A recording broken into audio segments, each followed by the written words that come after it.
que o governo é mais forte. Estamos de volta, calma, estamos de volta aqui com Conversas Cruzadas, o debate não parou nem no intervalo. Lembrando que a pergunta de hoje é a tendência da oposição no país e no Estado.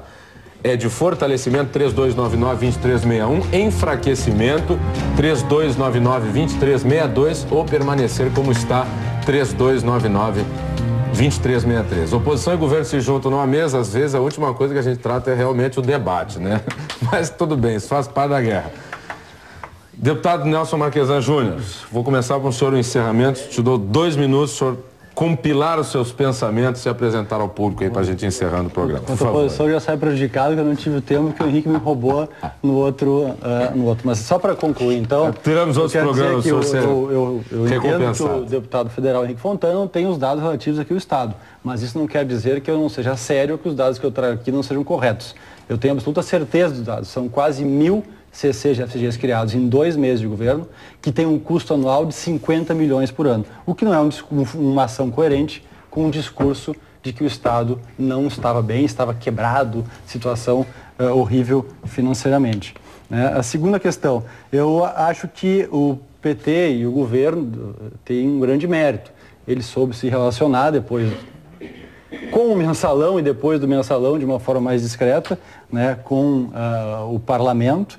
Eu vejo uma grande incoerência daquele PT antigo, que eu imaginava que ia chegar no governo, ia ser uma catástrofe de gestão, como foi, mas eu imaginava que fosse limpar a política. Realmente, eu acreditava nessa coerência do PT, e não foi, né? A gente viu Jader Barbalho, Sarney, Collor, Maluf, uma aproximação gigantesca, defendeu, não deixou o Sarney cair, que foi um crime para a nação. A Dilma defendeu com unhas e dentes. Então, eu acho que a grande habilidade que falta à oposição é esse poder de comunicação. O Lula era um grande animador de auditório, ainda o é, né? Tanto é que vai cobrar 200 mil para cada palestra dele, e consegue se comunicar de uma forma que é incomum realmente nas pessoas, e isso evidentemente não quer dizer que ele tenha coerência, que ele tenha ética e que seja um bom projeto que ele está defendendo. Eu acho que o Brasil deixou de crescer como poderia, cresceu menos do que quase todos os países da América Latina, ó, cresceu mais. O mundo inteiro cresceu no período que o Brasil cresceu. Né? Então, isso não é tem que ser relativizado, sim. Quanto cresceram os outros países? Cresceram muito mais aqui na América Latina do que o Brasil cresceu. Então, eu penso que o grande desafio da oposição é ela ser propositiva e ela conseguir se comunicar com a população, através do meio de comunicação com a base, e vencer essa grande instrumentalização, André, essa grande privatização do setor público que está sendo feita através das negociatas do Executivo com o Congresso, como está sendo feito aqui no Estado, exemplo desses números sérios que eu trouxe aqui. Nelson Marquesan Júnior, deputado federal pelo PSDB. Deputado Vieira da Cunha, deputado pelo PDT, o senhor tem 2 minutos para suas considerações finais.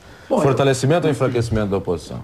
Bom, eu acho que a força da oposição está diretamente relacionada ao desempenho do governo e ao momento que o país está vivendo.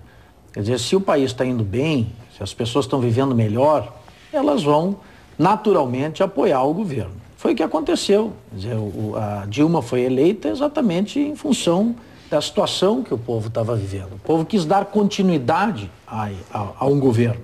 E o resultado das urnas estão aí. Eu espero que a presidente Dilma, que é a nossa conterrânea, nascida em Minas, mas mora em Porto Alegre há muito tempo, faça um bom governo. Nós estaremos lá para ajudá-la para que isso ocorra.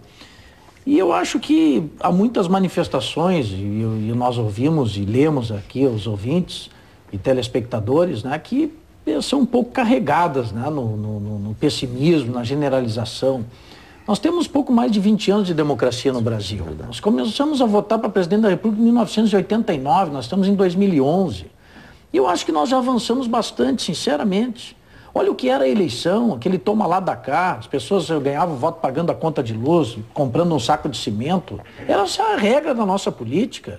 Houve um projeto de iniciativa popular que criminalizou a compra do voto. Isso foi um grande avanço.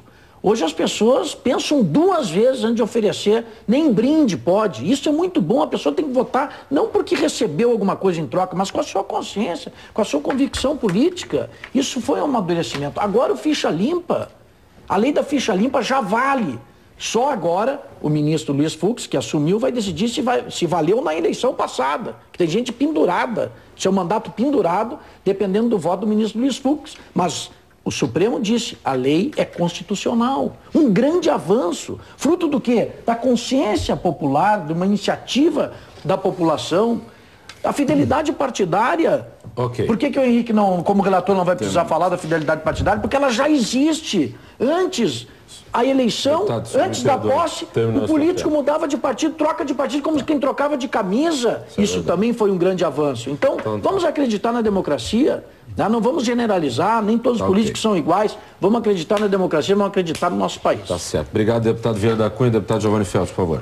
Olha, eu inicialmente reconheço no PT uma capacidade na sua dialética de comunicação, especialmente na dialética eleitoral. Quanto à coerência, não é bem assim. Eu acho que o Marquesan apontou algumas incoerências flagrantes e nós, particularmente, podemos detectar no exercício da oposição uma postura e, quando no governo, fazendo totalmente diferente. Agora, também é inegável de que nós tenhamos uma responsabilidade tão grande enquanto opositores de tentar desmistificar um pouco o fato de que está tudo arranjado, que está todo mundo aí, que não existe oposição. Existe oposição. A oposição não precisa ser absolutamente raivosa e destrutiva, ela pode ser propositiva, ela pode ser responsável. E ela pode ser dura, tão dura quanto possível, mesmo sendo propositiva e responsável. Não necessária e obrigatoriamente também a maioria formada por benesses, por favores ou por decisão do eleitorado, constituída no governo federal e aqui na Assembleia Legislativa do Estado, dá para perceber uma ampla maioria, não necessariamente ela precisa patrolar e atropelar a oposição, como normalmente isso vai acontecer e está acontecendo hoje aqui no Rio Grande do Sul. Nós temos mais de 20 projetos para analisar, a maioria deles com regime de urgência, em 30 dias, e há alguns discursos da situação dando conta de que esse projeto foi aprovado e foi debatido em outubro do ano passado. Ora, convenhamos, nós debatemos essa criação de cargos na sessão extraordinária, que criou centenas de cargos, e agora nesses projetos, esses mais de 20 projetos que criam mais 515 cargos, se debatermos isso com a sociedade e esses gastos todos, será que o eleitor mudaria seu voto? Será que ele concorda em relação a isso? Uma coisa é ser favorável, opinar favorável, votar favorável em relação às propostas que foram apresentadas na campanha.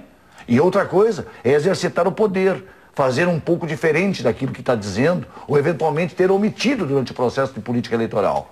Agora que está a questão. Tá certo. Esta é uma certa incoerência. Tá okay, mas eu quero fazer uma única provocação, André. Certo.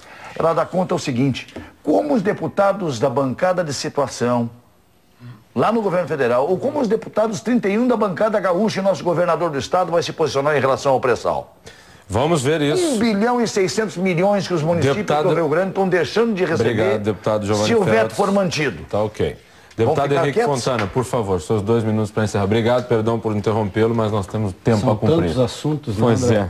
Primeiro eu vou sugerir aqui ao programa, vou tomar a liberdade de sugerir, por favor, que chame um debate sobre esse tema dos cargos, dos milhões, porque eu continuo dizendo, com todo respeito, que o discurso assim fácil de oposição, do meu ponto de vista, não deve ser usado desta forma. E eu não tenho hoje condições de fazer um debate detalhado sobre esse tema. Henrique, segundo, eu não faço discurso fácil um pouco, de oposição. Deputado Marquesan. Eu não faço discurso fácil de oposição. Esse é um discurso em cima de dados. Se tu não conhece os dados, não me atinja pessoalmente. Eu vou discuta as minhas ideias. Eu vou dizer aqui, então, eu vou discutir as tuas ideias. Primeiro, um dos motivos que talvez a oposição esteja perdendo, um dos motivos que talvez a oposição esteja perdendo terreno é porque ela continua chamando um grande presidente da República que encerrou com 80% de aprovação, a oposição, como Marquesan, continua chamando de animador de auditório.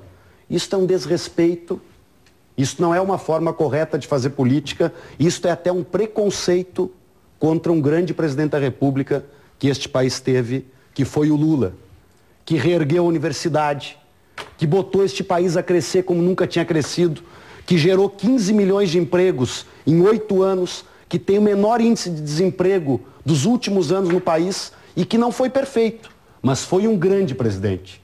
Então não dá para dizer que foi uma catástrofe a gestão do Lula. É esse descolamento extremado da oposição que está levando esse isolamento à oposição. Como é que vai ser uma catástrofe um governo que tem 80% de apoio?